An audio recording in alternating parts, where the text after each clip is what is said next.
السلام عليكم ورحمة الله وبركاته، عشاق ومحبي النادي الأهلي السعودي في كل مكان. في هذا الفيديو راح نتحدث عن آخر أخبار النادي الأهلي السعودي. قضية رياض محرز مع النادي الأهلي، إنهاء العقد أو استمرارية رياض محرز، اللاعب البديل لرياض محرز اللي ممكن يتعاقد معه النادي الأهلي بحسب آخر الأخبار. أبرز أخبار النادي الأهلي راح نتحدث عنها في هذا الفيديو، لكن قبل ذلك أتمنى تدعمونا بلايك واشتراك وتعليق لرفع مستوى وصول القناة، وبدعمكم نستمر إن شاء الله. بحسب آخر الأخبار رسميا رياض محرز لن يستمر مع النادي الأهلي. النادي الأهلي يفعل بند إنهاء العقد، وراح يدفع لرياض محرز 15 مليون يورو لإنهاء العقد. لكن اليوم 30 الشهر، إذا استمر رياض محرز ويوم واحد بعد هذا الشهر النادي الأهلي مجبور يدفع له 40 مليون يورو إذا أراد أن ينهي عقد رياض محرز مع النادي الأهلي. لكن ممكن يستمر رياض محرز مع النادي الأهلي إذا هذا اليوم تعدى النادي الأهلي وما فعل بند إنهاء العقد مع رياض محرز. لكن أغلب الصفحات وأغلب المواقع العربية والعالمية والقنوات والبرامج تتحدث أن النادي الأهلي ورياض محرز تم فسخ العقد، وتم أيضا تم تفعيل بند إنهاء العقد. لكن إلى الآن رياض محرز على حساباته وعلى مواقع التواصل الاجتماعي حاط رابط النادي الأهلي السعودي لو تم إنهاء العقد مثل ما تحدثت الصحف والإعلاميين، لكان رياض محرز شار اسم النادي الأهلي من على حسابه. لكن أنا في جزئية صغيرة قبل ما نكمل أخبارنا حابب أتحدث عنها.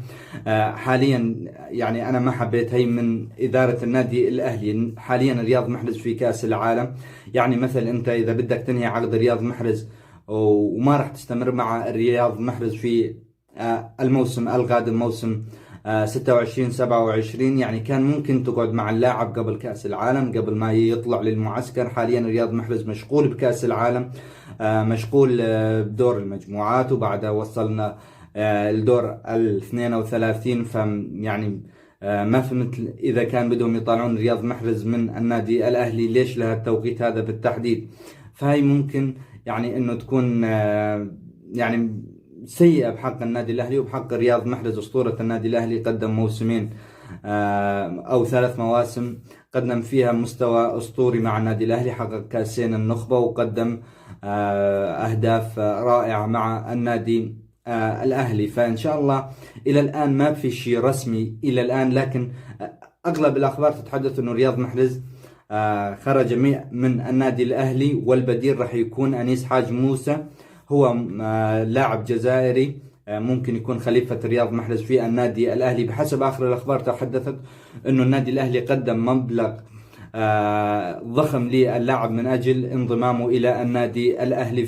في آخر الأخبار عدة صحف أيضا عربية وعالمية تحدثت عن هذا الخبر، أنه أنيس حاج موسى النادي الأهلي قدم له عرض ضخم من أجل ضم خدماته للنادي الأهلي ويلعب للنادي الأهلي.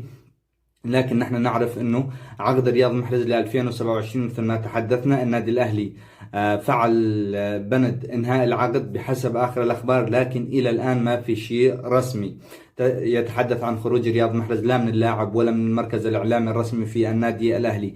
إلى الآن ما في شيء رسمي، لكن أغلب الأخبار تتحدث أنه مثل ما حكينا أنيس حاج موسى اللاعب الجزائري بديل لرياض محرز في المواسم القادمة. راح نتحدث شوي عن اللاعب جزائري الجنسية، عمره 24 سنة، يلعب في نادي هولندي فينورد روتردام الهولندي. يلعب في نادي الهولندي، لعب 38 مباراة في هذا الموسم، مساهم ب20 هدف، مسجل 13 هدف، وأيضا صانع 6 أهداف أو 19 مساهمة مع هذا النادي، مسجل 13 هدف وصانع 6 أهداف بحسب أرقام اللاعب. يعني ب 38 مباراة اليوم اللاعب حقيقة أنا ما أعرف عنه كثير.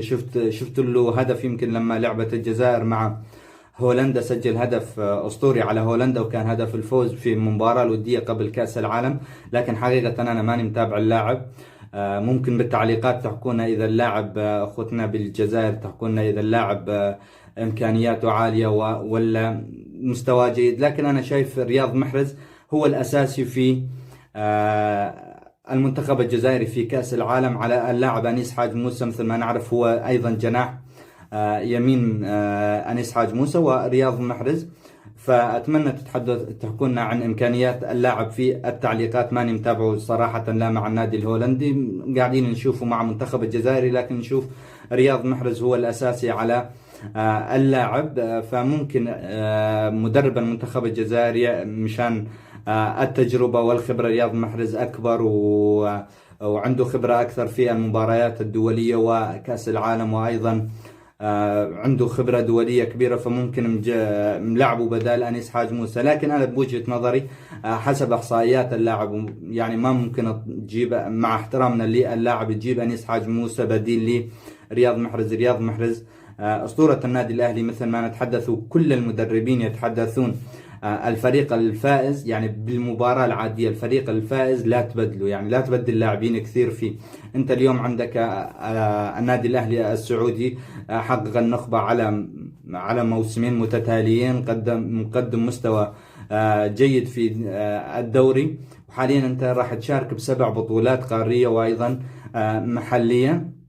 فأنت تحتاج إلى مثل لاعبين خبرة. أيضا رياض محرز لاعب خبرة ولاعب يقدم مستوى رائع، فمحتاج لرياض محرز. اليوم أنت مثل ما شفنا في الأخبار أنه النادي الأهلي مقدم عرض ضخم للاعب أنيس حاج موسى.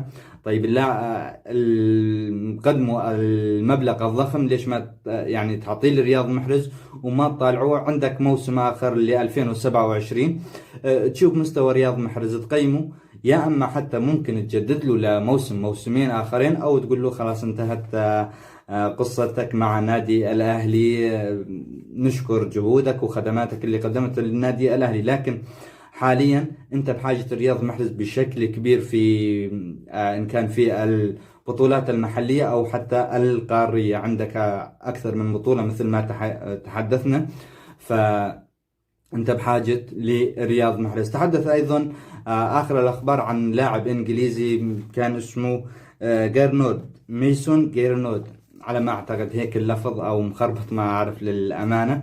لكن أيضا في عدة أخبار تحدث أنه اللاعب هذا ممكن يكون بديل لرياض محرز. حاليا حسب الأخبار المتداولة أنيس حاج موسى هو اللاعب الأول اللي ممكن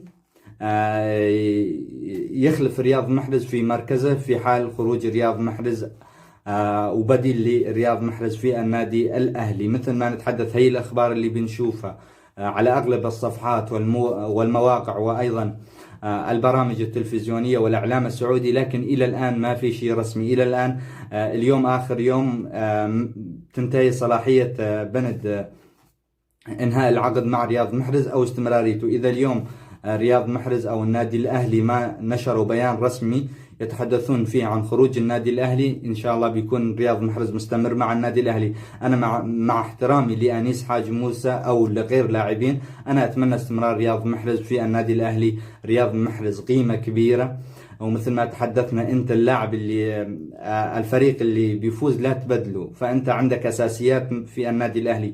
ممكن تبدل لاعبين كثير مثل إنزو ميو، عندك كم لاعب ممكن تطالعهم من النادي الأهلي، لكن أساسيين النادي الأهلي اللي تبني عليهم الفريق. يعني عندك موسم مثل ما حكينا بطولات كثيرة بتنافس عليها، فكيف انت بدك تبدل الفريق إذا بدك تجدده بدك موسمين 3 لتاخذ نتائج جيدة. فانت بداخل على موسم في 6 أو 7 بطولات محلية وقارية، فما ينفع انك تجدد الفريق. فرانكيسي مثل ما شفنا ايضا خرج من النادي الاهلي، وفي عدة مواقع تتحدث انه نادي الاتحاد يريد التعاقد مع فرانكيسي. ما لنا بهالموضوع هذا، لكن انت بدك تطالع فرانكيسي، وايضا مثل ما تحدثنا رياض محرز، وفي عندك جالينو يعني قد ينصاب لا قدر الله بيروح لك كم مباراة، فإن شاء الله ما يكون. وبالتحديد أيضا مهاجمك إيفان توني مثل ما تحدثنا بالقنوات السابقة.